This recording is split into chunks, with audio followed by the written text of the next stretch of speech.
ಈ ದಿನ ಒಂದು ಮೆಸೇಜ್ ನಾವೆಲ್ಲ ಕೇಳುವಂತರಾಗಿರೋಣ, ವಾಕ್ಯ ಕೇಳುವಂತರಾಗಿರೋಣ. ಶಿಫ್ಟ್ ಯುವರ್ ಪೊಸಿಷನ್ ಹೇಳಿ. ಶಿಫ್ಟ್ ಯುವರ್ ಪೊಸಿಷನ್, ನಿನ್ನ ಸ್ಥಾನವನ್ನು ಬದಲಾಯಿಸು.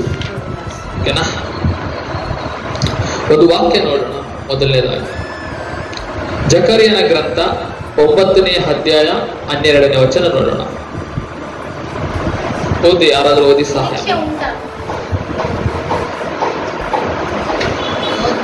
ಓದಿ. ನಿರೀಕ್ಷೆ ಉಂಟಾದ ಸೆರೆಯವರೇ, ಸುನಿರೀಕ್ಷೆ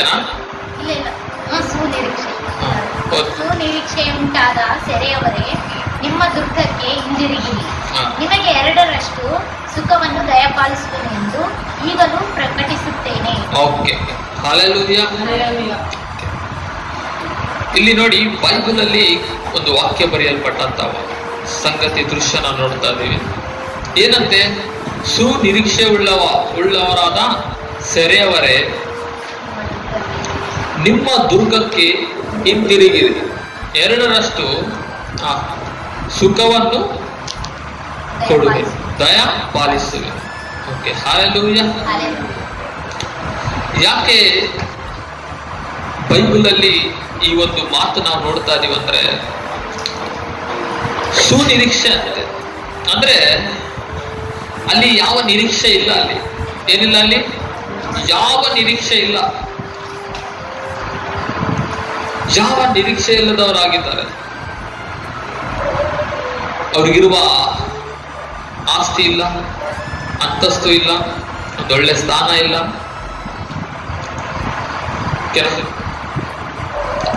ಭಯದಲ್ಲಿದ್ದಾರೆ, ನೋವಿನಲ್ಲಿದ್ದಾರೆ, ಬೆಳೆ ಇಲ್ಲ, ದುಡ್ಡು ಇಲ್ಲ, ಕೊರತೆಯಲ್ಲಿದ್ದಾರೆ, ಸಮಸ್ಯೆಗಳಲ್ಲಿದ್ದಾರೆ, ತೊಂದರೆಗಳಲ್ಲಿದ್ದಾರೆ, ಅನೇಕ ಬಾಧೆಗಳನ್ನು ಹಾದು ಹೋಗುತ್ತಾ ಇದ್ದಾರೆ. ಮತ್ತೆ ಸೆರೆಯಲ್ಲಿದ್ದಾರೆ ಅಂತೆ. ಎಲ್ಲಿದ್ದಾರೆ ಅಂತೆ? ಸೆರೆ. ನೋಡಿ, ಸೆರೆಯಲ್ಲಿದ್ದಾರೆ. ಆ ಬಾನಿಸತ್ವ, ಆ ಕುಡುಕುತನಕ್ಕೆ ಬಾನಿಸತ್ವದಲ್ಲಿ ಸೆರೆಯಲ್ಲಿದ್ದಾರೆ. ಆ ರೋಗದಲ್ಲಿ ಸೆರೆಯಾಗಿದ್ದಾರೆ. ಸ್ಯಾಲರಿ ಇಲ್ಲದ ಪರಿಸ್ಥಿತಿ ಸೆರೆಯಾಗಿದ್ದಾರೆ. ರೋಗದ ಪರಿಸ್ಥಿತಿ ಸೆರೆಯಾಗಿದ್ದಾರೆ. ಅನೇಕ ವಿಷಯಗಳಲ್ಲಿ ಸೆರೆಯಾಗಿದ್ದಾರೆ ಅಂತ. ಏನಾಗಿದ್ದಾರೆ? ಅವರು ಸೆರೆಯಲ್ಲಿದ್ದಾರೆ. ಬಾಧೆಗೆ ಒಳಗಾಗಿದ್ದಾರೆ, ಹಿಂಸೆಗೆ ಒಳಗಾಗಿದ್ದಾರೆ, ನಷ್ಟಕ್ಕೆ ಒಳಗಾಗಿದ್ದಾರೆ. ಯಾವ ಎದುರು ನೋಟ ಇಲ್ಲ ಅಲ್ಲಿ. ಏನಿಲ್ಲ ಅಲ್ಲಿ? ಎದುರು ನೋಟ ಇಲ್ಲ. ಅಲ್ಲಿ ಯಾವ ಎದುರು ನೋಟ ಇಲ್ಲ. ಅವರ ನಿರೀಕ್ಷೆ, ಅವರಿಗೆ ಏನಿಲ್ಲ, ನಿರೀಕ್ಷೆನೇ ಇಲ್ಲ. ಏನಿಲ್ಲ ಅವರಿಗೆ? ಯಾವ ನಿರೀಕ್ಷೆ ಇಲ್ಲ. ನಿರೀಕ್ಷೆ ಇಲ್ಲದ ಜೀವನ ಆಗ್ಬಿಡುತ್ತೆ. ಕಾದು ಕಾದು ಸಾಕಾಗಿದೆ. ಬಹಳ ಮಂದಿ ವಿಶ್ವಾಸಿ ಜೀವನದಲ್ಲಿ ಕೂಡ ನಾವು ನೋಡ್ತಿರ್ತೀವಿ. ಕಾದು ಕಾದು ಏನಾಗಿರ್ತಾರೆ ಅವರು? ಸಾಕಾಗಿದೆ. ಆ ಗರ್ಭಫಲಕ್ಕಾಗಿ, ಆ ಅದ್ಭುತಕ್ಕಾಗಿ, ಆ ಫೈನಾನ್ಷಿಯಲ್ ಬ್ಲೆಸ್ಸಿಂಗ್ ಆಗಿ,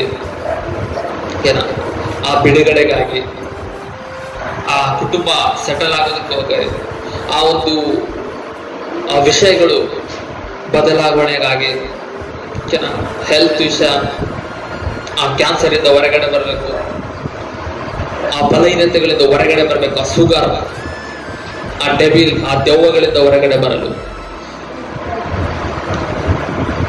ಕಾದು ಕಾದು ಏನಾಗಿರ್ತಾರೆ ಅವರಿಗೆ? ಯಾವ ನಿರೀಕ್ಷೆ ಇರಲ್ಲ. ನಿಮ್ಮ ಲೈಫಲ್ಲಿ, ನಮ್ಮ ಲೈಫಲ್ಲಿ ಕೆಲವೊಂದು ವಿಷಯಗಳಲ್ಲಿ ನಿರೀಕ್ಷೆನೇ ಇರಲ್ಲ. ಗೊತ್ತಾ? ಏನಿರಲ್ಲ? ನಿರೀಕ್ಷೆನೇ ಇರಲ್ಲ. ನಿರೀಕ್ಷೆ ಇಲ್ಲದ ಜೀವನ ಬಹಳ ಮಂದಿ ನಾವು ನೋಡ್ತಾ ಇರ್ತೀವಿ. ಅದಕ್ಕೆ ಇಲ್ಲಿ ದೇವರು ಹೇಳ್ತಾ ಇದ್ದಾನೆ, ಸುನಿರೀಕ್ಷೆ ಅಂದ್ರೆ ನಿರೀಕ್ಷೆ ಇಲ್ಲದವರೇ. ಏನ್ ಹೇಳ್ತಾ ಇದ್ದಾನೆ? ಏನ್ ಹೇಳ್ತಾ ಇದ್ದಾನೆ? ನಿರೀಕ್ಷೆನೇ ಇಲ್ಲದವರೇ ನಿಮ್ಮ ದುರ್ಗಕ್ಕೆ ತಿರುಗಿರಿ ಅಂತ ಹೇಳ್ತಾರೆ. ಏನ್ ಹೇಳ್ತಾ ಇದ್ದಾರೆ ಅಂದ್ರೆ, ನಿರೀಕ್ಷೆ ಇಲ್ಲಲ್ವಾ ನಿಮಗೆ? ಯಾವ ನಿರೀಕ್ಷೆ ನಿಮಗೆ ಇಲ್ಲಲ್ವಾ? ಯಾವ ವಿಷಯದಲ್ಲಿ ಹೋಪ್ಸ್ ಇಲ್ಲಲ್ವಾ? Get ready. ಇವತ್ತು ರೆಡಿ ಆಗ್ರಿ. ನಾನು ನಿಮ್ಮ ಪರಿಸ್ಥಿತಿಗಳನ್ನ ಬದಲಾಯಿಸಲಿಕ್ಕೆ ಶಕ್ತನಾಗಿದ್ದೇನೆ. ನಿಮ್ಮ ಸಿಚುವೇಶನ್ಗಳನ್ನ ಬದಲಾಯಿಸಲಿಕ್ಕೆ ನಾನು ಶಕ್ತನಾಗಿದ್ದೇನೆ. ನಿಮ್ಮ ಪರಿಸ್ಥಿತಿಗಳನ್ನ ಬದಲಾಯಿಸಲಿಕ್ಕೆ ಶಕ್ತನಾಗಿದ್ದೇನೆ. ನಿಮ್ಮ ಪೊಸಿಷನ್ ಶಿಫ್ಟ್ ಮಾಡ್ಲಿಕ್ಕೆ ನಾನು ರೆಡಿ ಆಗಿದ್ದೇನೆ ಅಂತ ಹೇಳ್ತಾರೆ. ಅದಕ್ಕೆ ದೇವರ ಕಡೆಗೆ ತಿರುಗ್ರಿ, ನಿಮ್ಮ ದುರ್ಗಕ್ಕೆ ತಿರುಗ್ರಿ. ಐ ಮೀನ್ ನಿಮ್ಮ ಡ್ರೀಮ್, ನಿಮ್ಮ ಕನಸು ಸತ್ತೋಗಿದೆಯಲ್ಲ, ಆ ಕನಸನ್ನು ತಿರುಗಿ ಕಟ್ಟಿಕೊಡ್ರಿ. ನಿಮ್ಮ ಆಸೆ ಸತ್ತೋಗಿದೆಯಲ್ಲ, ಆ ಆಸೆಯನ್ನು ತಿರುಗಿ ಎಬ್ಬಿಸ್ರಿ. ಭಯದಲ್ಲಿದ್ದೀರಲ್ಲ, ಕಮಾನ್ ಧೈರ್ಯ ತಂದ್ಕೊಡ್ರಿ.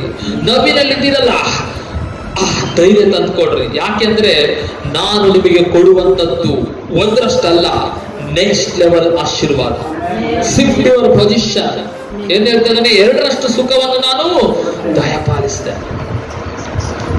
ಎಲ್ಲಿ 2ರಷ್ಟು ಅಂತೇಳಿ? ಇದು ಕಳೆದುಕೊಂಡಂತ ಸಂತೋಷ, ಕಳೆದುಕೊಂಡಂತ ಆರೋಗ್ಯ, ಕಳೆದುಕೊಂಡಂತ ನೆಮ್ಮದಿ, ಕಳೆದುಕೊಂಡಂತದ್ದು ಏನೇ ಆಗಿರ್ಲಿ, ತಿರುಗಿ 2ರಷ್ಟು ದೇವರು ಕೊಡ್ತಾ ಇದ್ದಾನೆ. ಈ 24 ಜನವರಿ ತಿಂಗಳಲ್ಲಿ ಲಾಸ್ಟ್ ವಾರದಲ್ಲಿ ಹೇಳ್ತಾ ಇದ್ದಾನೆ, 2ರಷ್ಟು ಪ್ರತಿಫಲ, 2ರಷ್ಟು ಆಶೀರ್ವಾದ, 2ರಷ್ಟು ಸಮೃದ್ಧಿ, 2ರಷ್ಟು ಮೇಲೇಳಿಗೆ, 2ರಷ್ಟು ಆಶೀರ್ವಾದಗಳು ನಿಮ್ಮ ಮೇಲೆ ದೇವರು ಒದಗಿಸಲಿಕ್ಕೆ ಶಕ್ತನಾಗಿದ್ದಾನೆ. ಹಲ್ಲೆಲೂಯಾ.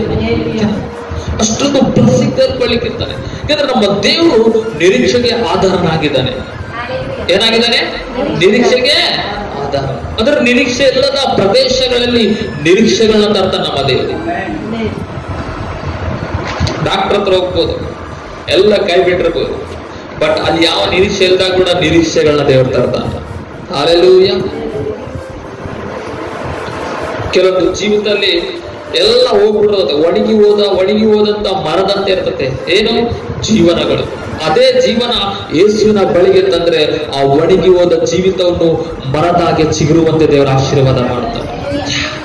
ಹಲ್ಲೆಲೂಯಾ. ಅರ್ಥ ಆಗಿದೆಯಲ್ಲ? ಆದ್ರೆ ಏನು ಇಲ್ಲೋ ಅಲ್ಲಿ ಎಲ್ಲವನ್ನು ಪ್ರಾರಂಭ ಮಾಡ್ತಾನೆ ದೇವರು. ಏನಿಲ್ಲ ಅಲ್ಲೆಲ್ಲ ಪ್ರಾರಂಭ ಮಾಡ್ತಾನೆ. ಓಕೆನಾ? ನಿರೀಕ್ಷೆ ಉಳ್ಳವರಾಗಿ, ಯಾವ ನಿರೀಕ್ಷೆ ಇಲ್ಲ ಅಲ್ಲಿ ನಿರೀಕ್ಷೆ ಉಳ್ಳವರಾಗಿರ್ರಿ.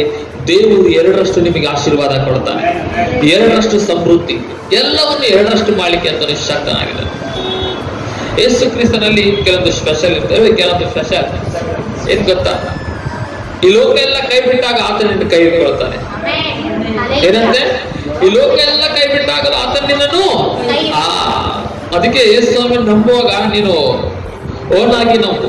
ಏನಾಗಿ ನಂಬಬೇಕು? ನೀನು ಸ್ವಂತವಾಗಿ ನಂಬು.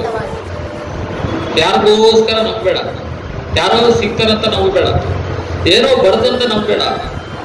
ಯೇಸು ನಂಬಿದ್ರೆ ನೀನು ಸಂತೋಷವಾಗಿ ಸ್ವಂತವಾಗಿ ನಂಬು ನಿನ್ನ ಮನಸ್ಸಿಂದ. ಯಾಕಂದ್ರೆ ರಕ್ಷಣೆ ಯಾರಿಗೆ ಬೇಕು? ನಿನಗೆ ಬೇಕು. ಅದ್ಭುತ ಯಾರಿಗೆ ಬೇಕು? ಬಿಡುಗಡೆ ಯಾರಿಗೆ ಬೇಕು? ಬೇಲೆಗಳಿಗೆ ಯಾರಿಗೆ ಬೇಕು? ಐಶ್ವರ್ಯ ಯಾರಿಗೆ ಬೇಕು? ಆಶೀರ್ವಾದ ಯಾರಿಗೆ ಬೇಕು? ನಿನಗೆ ಬೇಕು. ಅದಕ್ಕೆ ಯಾರು ನಂಬ್ತಾರ? ನೀನು ನಂಬೇಡ. ನೀನು ಹೋಗಿ ಸ್ವಂತವಾಗಿ ಯೇಸುವನ್ನು ಅಂಗೀಕರಿಸು. ಹಲ್ಲೆಲೂಯಾ. ಕೆಲವೊಂದು ಯೇಸುವಿನಲ್ಲಿ ಸ್ಪೆಷಲ್ ಅಂತ ಯಾಕೆ ಹೇಳಿದೆ ಅಂದ್ರೆ, ಈ ಲೋಕ ಎಲ್ಲ ಕೈ ಬಿಟ್ಟಾಗ ಆತನನ್ನು ಕೈ ಹಿಡಿದು ನಡೆಸುವ ದೇವರಾಗಿದೆ. ಈ ಲೋಕವೆಲ್ಲ ತಿರಸ್ಕಾರ ಮಾಡಿದಾಗ ನಿನ್ನನ್ನು ಮೇಲೆತ್ತುವ ದೇವರಾಗಿದ್ದಾನೆ. ಎಲ್ಲಿ ನೀನು ಬಿದ್ದೋಗಿದೆಯಲ್ಲ ಅಲ್ಲಿ ನೀನು ಮೇಲೆತ್ತಲಿಕ್ಕೆ ಆತನು ಶಕ್ತನಾಗಿದ್ದಾನೆ. ಅವಮಾನ, ನಿಂದೆ, ತಿರಸ್ಕಾರ, ಬಾಧೆ, ನೋವು ಆಗಿರ್ಬೋದು. ಇನ್ನ ಲೈಫ್ ಅಷ್ಟೇನಾ? ಇನ್ನ ಆಯ್ತು, ಏನಿಲ್ಲ, ಹೆಸರು ಹೋಯ್ತು, ನಮ್ದು ಜೀವಿತ ಹೋಯ್ತು, ನಮ್ದು ಅದಂಗಾಯ್ತು, ಇದಂಗಾಯ್ತು ಅನ್ಕೊಳ್ತಿರ್ಬೋದು ನೀನು. ಯೇಸು ಸ್ವಾಮಿ ಏನ್ ಹೇಳ್ತಾನೆ ಗೊತ್ತಾ? ಹಳೆದನ್ನೆಲ್ಲ ಮರ್ತು ಬಿಡು, ನಾನು ಹೊಸ ಕಾರ್ಯ ಮಾಡ್ತೇನೆ. ಏನ್ ಮಾಡ್ತಾನಂತೆ? ಹೊಸ ಕಾರ್ಯಗಳನ್ನು ಮಾಡ್ತಾನೆ. ಏನ್ ಮಾಡ್ತಾನಂತೆ? ಹೊಸ ಕಾರ್ಯಗಳು. ಅದಕ್ಕೆ ನಾನು ಹೇಳ್ತಾ ಇದ್ದೇನೆ, ಶಿಫ್ಟ್ ಯುವರ್ ಪೊಸಿಷನ್. ಈ ವರ್ಷ ನೀವು ಈ ಡಿಸೆಂಬರ್ ಮುಗಿಯೋದ್ರೊಳಗಡೆ ಫೈನಾನ್ಷಿಯಲಿ ಬ್ಲೆಸ್ ಆಗ್ಲಿಕ್ಕೆ ಇರ್ತೀರಾ. ಎಲ್ಲಿ ಬ್ಲೆಸ್ ಆಗ್ಲಿಕ್ಕೆ ಇರ್ತೀರಾ? ಫೈನಾನ್ಷಿಯಲಿ, ಹೆಲ್ತ್ ವಿಷಯದಲ್ಲಿ, ಎಲ್ಲ ರಂಗಗಳಲ್ಲಿ ನೆಕ್ಸ್ಟ್ ಲೆವೆಲ್ಗೆ ದೇವರ ಆಶೀರ್ವಾದ. ಅಂದ್ರೆ ಇದುವರೆಗಾಗಿದ್ದ ಸ್ಥಾನದಲ್ಲೆಲ್ಲ ನೆಕ್ಸ್ಟ್ ಲೆವೆಲ್ಗೆ ದೇವರು ನಿಮ್ಮನ್ನು ತೆಗೆದುಕೊಂಡು ಹೋಗ್ತಾನೆ. ಹಲ್ಲೆಲೂಯಾ. ನನಗೆ ಯಾವ ಬ್ಯಾಕ್ ಗ್ರೌಂಡ್ ಇಲ್ಲ, ಯಾವ ಸ್ಯಾಲರಿ ಇಲ್ಲ, ಸರಿಯಾದ ಸಂಪಾದನೆ ಇಲ್ಲ, ಸರಿಯಾದ ಬ್ಯಾಕ್ ಗ್ರೌಂಡ್ ಇಲ್ಲ, ಹೇಳಿಕೊಳ್ಳೋದಿಕ್ಕೆ ಸರಿಯಾದ ವಾತಾವರಣ ಇಲ್ಲ, ಏನು ಇಲ್ಲ, ಹೇಗಾಗ್ತೀವಿ ಅಂತ ನಾವು ಅನ್ಕೋಬಹುದು, ನೀವು ಅನ್ಕೋಬಹುದು. ಆದ್ರೆ ಯೇಸು ಏನ್ ಇದ್ದಾಗ ಎಲ್ಲವನ್ನು ಮಾಡ್ಲಿಕ್ಕೆ ದೇವರ ಶಕ್ತನಾಗಿರ್ತಾರೆ. ಯೇಸು ಅಂದ್ರೆ ಸ್ಪೆಷಲ್. ಅಲ್ಲಿ ಯೇಸು ಅಂದ್ರೆ ಸ್ಪೆಷಲ್ ಅಂತ ಅರ್ಥ ಆಯ್ತಲ್ಲ? ಏನಿಲ್ಲ ಅದ್ರನ್ನೇ ಅಲ್ಲೇನೆ ಎಲ್ಲ ಪ್ರಾರಂಭ ಮಾಡ್ತಾರೆ. ಓಕೆನಾ? ಏನಿಲ್ಲ ಅಲ್ಲಿ ಎಲ್ಲವನ್ನು ಮಾಡ್ತಾನಲ್ಲ ಅಂತ ಹೇಳಿ. ಓಕೆನಾ? ಬ್ಯಾಕ್ ಗ್ರೌಂಡ್ ಕೂಡ ಬೇಕಾಗಿಲ್ಲ ಈ ಸ್ವಾಮಿಗೆ. ಬ್ಯಾಂಕ್ ಬ್ಯಾಲೆನ್ಸ್ ಕೂಡ ಬೇಕಾಗಿಲ್ಲ ಈ ಸ್ವಾಮಿಗೆ. ಅಥವಾ ನೀನ್ ಹೆಂಗಿದೆಯೋ ಅನ್ಬಾ ಯೇಸು ಹತ್ರ ಎಲ್ಲವನ್ನು ಬದಲಾಯಿಸ್ತಾನೆ. ಜೀವ ಏನ್ ಮಾಡ್ತಾನೆ? ಎಲ್ಲವನ್ನು ಬದಲಾಯಿಸ್ತಾನೆ. ಅದುವೇ ಯೇಸು ಅಂದ್ರೆ ಏನಾಗಿದ್ದಾನೆ? ರೋಮ ಪತ್ರಿಕೆ 15ನೇ ಅಧ್ಯಾಯ 13ನೇ ವಚನ ನಾವು ನೋಡೋಣ. Rome chapter 15 verse 13. ನಿರೀಕ್ಷೆಯ ಮೂಲನಾದ ದೇವರು ನಂಬಿಕೆಯಿಂದುಂಟಾಗುವ ಸಂತೋಷವನ್ನು ಮನಃಶಾಂತಿಯನ್ನು ನಿಮಗೆ ಪರಿಪೂರ್ಣವಾಗಿ ದಯಪಾಲಿಸಿ. ನೋಡಿ, ನಿರೀಕ್ಷೆಗೆ ಮೂಲನಾದ, ನೋಡಿ ನಿರೀಕ್ಷೆಗೆ ಏನಾಗಿದ್ದಾನೆ ಅಂತೆ? ಮೂಲನಾದ ಅಂದ್ರೆ ಆದಿ ಆತನೇ. ಯಾವುದಕ್ಕೆ? ನಿರೀಕ್ಷೆಗೆ. ನಿರೀಕ್ಷೆಗೆ ಆಧಾರ ಆದ ಅಂತ ಹೇಳಿ. ಯಾರು ನಿರೀಕ್ಷೆಗೆ ಆಧಾರ? ಯಾರು? ದೇವ್ರೇ, ಆದಿ ಆತನೇ. ಅದರ ನಿರೀಕ್ಷೆಯನ್ನು ಹುಟ್ಟಿಸ್ತಾನಂದ್ರೆ ಅದನ್ನ ಏನ್ ಮಾಡ್ತಾನೆ? ಅದನ್ನು ಸಂಪೂರ್ಣಗೊಳಿಸ್ತಾನೆ. ಏನ್ ಮಾಡ್ತಾನೆ ಅದನ್ನ? ಇವತ್ತು ನಿನ್ನ ನಿರೀಕ್ಷೆಗೆ ಏನೆಲ್ಲ ಯಾವ ವಿಷಯದಲ್ಲಿ ನಿರೀಕ್ಷೆಯನ್ನು ತರ್ತಾ ಇದ್ದಾನೋ ಅವೆಲ್ಲವನ್ನು ಸಂಪೂರ್ಣ ಮಾಡ್ಲಿಕ್ಕೆ ಅದನ್ನು ಶಕ್ತನಾಗಿರ್ತಾನೆ. ನೋಡಿ, ನಿರೀಕ್ಷೆ ಎಲ್ಲವರು ಯಾವ ಜೀವನದಲ್ಲಿ, ಅದಕ್ಕೆ ಸೋತೋಗ್ಬೇಡ. ಹೇಳಿ, ಸೋತೋಗ್ಬೇಡ. ಭಯ ಆಗಿದೆಯಾ? ಸೋತೋಗ್ಬೇಡ. ಸ್ವಲ್ಪ ಪ್ರಾಬ್ಲಮ್ ಆಗಿದೆಯಾ? ಸೋತೋಗ್ಬೇಡ. ನಷ್ಟ ಆಗಿದೆಯಾ? ಸೋತೋಗ್ಬೇಡ. ನಿಂದೆ, ಅವಮಾನ, ಬೇಸರ, ನೀವು ಮಾಡಿದ ತಪ್ಪುಗಳಿಗೆ ಅವಮಾನ ಆಗಿದೆಯಾ? ತಿರಸ್ಕಾರ ಆಗಿದೆಯಾ? ಕುಗ್ಗಿ ಹೋಗ್ಬೇಡ. ಹೇಳಿ, ಕುಗ್ಗಿ ಹೋಗ್ಬೇಡ್ರಿ. ಯಾಕೆ ಕುಗ್ಗಿ ಹೋಗ್ಬೇಡ್ದು? ನೋಡಿ, ಏನಂತೆ ಓದ್ಬಾ. ನಿರೀಕ್ಷೆಗೆ ಮೂಲನಾದ ದೇವರು ನಂಬಿಕೆಯಿಂದ ಉಂಟಾಗುವ ಸಂತೋಷವನ್ನು ಮನಃಶಾಂತಿಯನ್ನು ನಿಮಗೆ ಪರಿಪೂರ್ಣವಾಗಿ ದಯಪಾಲಿಸಿ ನೀವು ಪವಿತ್ರಾತ್ಮನ ಬಲಗೂಡಿದವರಾಗಿ ನಿರೀಕ್ಷೆಯ ಅಭಿವೃದ್ಧಿಯನ್ನು ಹೊಂದುವಂತೆ ಅನುಗ್ರಹಿಸಿದರು. ಪವಿತ್ರಾತ್ಮನ ಬಲ. ಹೇಳಿ, ಪವಿತ್ರಾತ್ಮನ ಬಲ ಅಂತ ಅರ್ಥ ಆಯ್ತಾ? ಅಂದ್ರೆ ನಿರೀಕ್ಷೆ ಎಲ್ಲಿ ಇರಲ್ಲ, ಪವಿತ್ರಾತ್ಮನ ಅಲ್ಲಿ ಬಲ ಕೊಡ್ತಾನಂತೆ. ನಿನಗೆ ಬಲ ಕೊಟ್ಟು ನಿನ್ನ ನಿರೀಕ್ಷೆಯನ್ನು ಏನ್ ಮಾಡ್ತಾನೆ? ಅಭಿವೃದ್ಧಿ ಮಾಡುತ್ತಾನೆ. ಹಲ್ಲೆಲೂಯಾ. ಏನ್ ಮಾಡ್ತಾನಂತೆ? ಅಭಿವೃದ್ಧಿ. ಅದಕ್ಕೆ ಪರಿಶುದ್ಧಾತ್ಮನ ಸಹಾಯ ಬಹಳ ಪ್ರಾಮುಖ್ಯತೆ. ಯಾರ ಸಹಾಯ? ಮನುಷ್ಯರ ಸಹಾಯ ಅಲ್ಲ, ಬೇರೆ ಬೇರೆ ಸಹಾಯ ಅಲ್ಲ. ಯಾರ ಸಹಾಯ ಇರ್ಬೇಕು ನಮಗೆ? ಹೇಳಿ, ಪರಿಶುದ್ಧಾತ್ಮನ ಸಹಾಯ. ಈ ಪರಿಶುದ್ಧಾತ್ಮನ ಸಹಾಯ ನೀವು ಹೊಂದಿಕೊಳ್ಳುವಾಗ ಏನ್ ಬರುತ್ತೆ? ಬಲ. ಹೇಳಿ, ಬಲ ಬರುತ್ತೆ. ಎಲ್ಲೆಲ್ಲಿ ಬಲಹೀನಾಗಿರ್ತೀಯಲ್ಲ, ಕುಗ್ಗಿ ಹೋಗಿರ್ತೀಯಲ್ಲ, ಸೋತು ಹೋಗಿರ್ತೀಯಲ್ಲ, ಅಯ್ಯೋ ನನಗೆ ನಿಂದೆ ಆಗ್ಬಿಡ್ತು, ಅಯ್ಯೋ ನನಗೆ ಅವಮಾನ ಆಯ್ತು, ಅಯ್ಯೋ ನನಗೆ ತಿರಸ್ಕಾರ ಆಯ್ತು, ಅಯ್ಯೋ ನನಗೆ ಇನ್ನ ಆಯ್ತು, ಏನಿಲ್ಲ, ಸತ್ತೋಗ್ಬಿಡ್ಬೇಕು, ಯಾವ ನಿರೀಕ್ಷೆ ಇಲ್ಲ, ಇರೋ ಒಂದು ನಿರೀಕ್ಷೆ ಹಾಳಾಯ್ತು, ಹಂಗಾಯ್ತು ಹಿಂಗಾಯ್ತು ಅನ್ಕೊಂತೀವಲ್ಲ. ಅದಕ್ಕೆ ಹೇಳ್ತಾರೆ, ಆ ವಿಷಯದಲ್ಲಿ ಸೋತೋಗ್ಬೇಡ್ರಿ. ಪವಿತ್ರಾತ್ಮ ನಿಮಗೆ ಬಲ ಕೊಡ್ಲಿಕ್ಕೆ ಆತನ ಶಕ್ತನಾಗಿದೆ. ಯಾರ ಬಲ ಬೇಕು ನಮಗೆ? ಈ ಪವಿತ್ರಾತ್ಮನು ಬಲ ಕೊಡ್ತಾನೆ. ನಿರೀಕ್ಷೆ ನಿಮ್ಮಲ್ಲಿ ನಿರೀಕ್ಷೆಯನ್ನು ಪ್ರಾರಂಭ ಮಾಡ್ತಾನೆ. ಏನ್ ಪ್ರಾರಂಭ ಮಾಡ್ತಾನೆ? ನಿರೀಕ್ಷೆಯನ್ನು ಹುಟ್ಟಿಸ್ತಾನೆ. ನಿರೀಕ್ಷೆಯನ್ನು ಆತನು ಪ್ರಾರಂಭಿಸ್ತಾನೆ ನಮ್ಮಲ್ಲಿ. ಯಾಕೆಂದ್ರೆ ನೀನು ಅಂದುಕೊಂಡಂತದ್ದಲ್ಲ, ದೇವರು ಅಂದುಕೊಂಡಂತದ್ದು ನೀನಲ್ಲಿ ಮಾಡ್ಲಿಕ್ಕೆ ಅಂತ.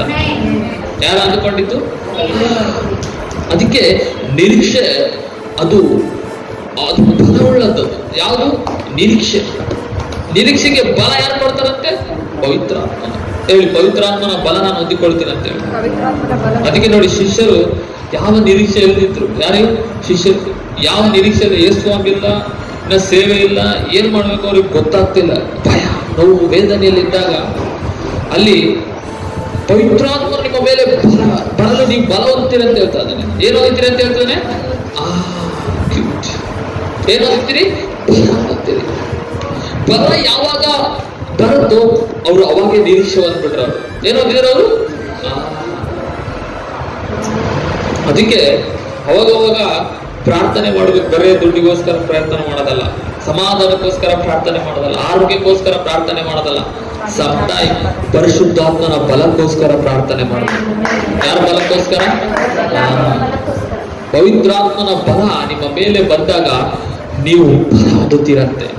ನಿರೀಕ್ಷೆ ಇಲ್ಲದ ಪ್ರದೇಶದಲ್ಲಿ ನಿರೀಕ್ಷೆಯನ್ನು ಉಂಟು ಮಾಡ್ತಾನೆ ಪರಿಶುದ್ಧಾತ್ಮ. ಹಲ್ಲೆಲೂಯಾ. ಇವತ್ತೇನಿಲ್ಲ ಅನ್ಕೊಂಡು ನಿರೀಕ್ಷಿತನಾಗಿದೆಯಾ? ನಿನ್ನ ಮೇಲೆ ಪವಿತ್ರಾತ್ಮನು ಫಲ ತುಂಬಿಕೊಳ್ಳುವಾಗ ಆ ಫಲ ನಿನ್ನಲ್ಲಿ ಹೆಚ್ಚುವಂತದ್ದಾಗಿರುತ್ತೆ. ಅಂದ್ರೆ ಆಲ್ರೆಡಿ ಪರಿಶುದ್ಧಾತ್ಮ ನಮ್ಮ ಒಳಗಡೆ ಇದ್ದಾನೆ, ಪರಿಶುದ್ಧಾತ್ಮನ ಫಲ ಎಲ್ಲ ನಮ್ಮಲ್ಲಿದೆ.